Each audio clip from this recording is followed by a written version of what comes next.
গতকাল আমার ভাইয়ের ভিডিও দেখে আমিও চলে এসেছি নাটোরের নিউ রেস্টুরেন্ট আড্ডা কাবাব এন্ড ক্যাফেতে। এটার লোকেশন হলো হাজির নাটোর, বাট এখানে এসে আমাদের যে এমন একটা বেহাল অবস্থা হবে এটা কখনো কল্পনা করে নাই, তাই পুরো ভিডিওটা দেখুন, আপনারা বুঝতে পারবেন। তো ফার্স্টে আমি তাদের ডেকোরেশনটা নিয়ে বলি। এটা আমার কাছে সত্যি অনেক ভালো লেগেছে। সাজসজ্জা একেবারে সুন্দর, ওপেন স্পেস, নিরিবিলি পরিবেশ, যেটা আপনাদের ভালো লাগবে।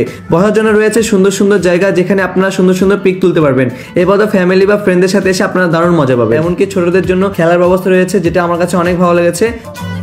আর এখানে আপনারা কাবাব বানানোর প্রসেস দেখতে পাবেন।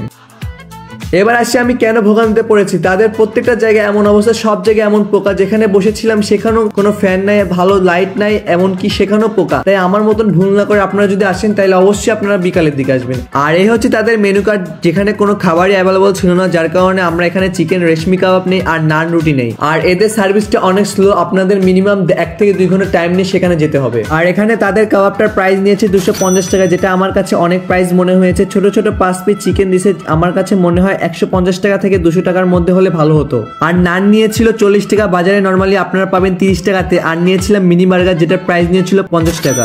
এবার ট্রাই করি তাদের নান আর কাবাব। অনেক এক্সাইটেড ছিলাম, বাট আমার এত খারাপ লাগছে কিছুই বলার নাই। তাদের নানে কোনো টেস্ট নাই, আবার তাদের যে চিকেনটা একদম বাজে, নাই কোনো টেস্ট, নাই কোনো মশলা, আবার কোনো লবণও নাই। মনে হচ্ছে জাস্ট মুরগিটা পুরাই রেখে দিছে। এমনটা হবে ভাবিও নাই, এমন একটা অবস্থা হবে ভাবিও নি। মনটাই খারাপ হয়ে গেল। প্রাইস হিসেবে এত খারাপ হবে ভাবিও নি। তাদের চিকেনটা দেখলে বুঝতে পারবেন, তাই আমি সাজেস্ট করবো এটা অন্তত খাবেন না।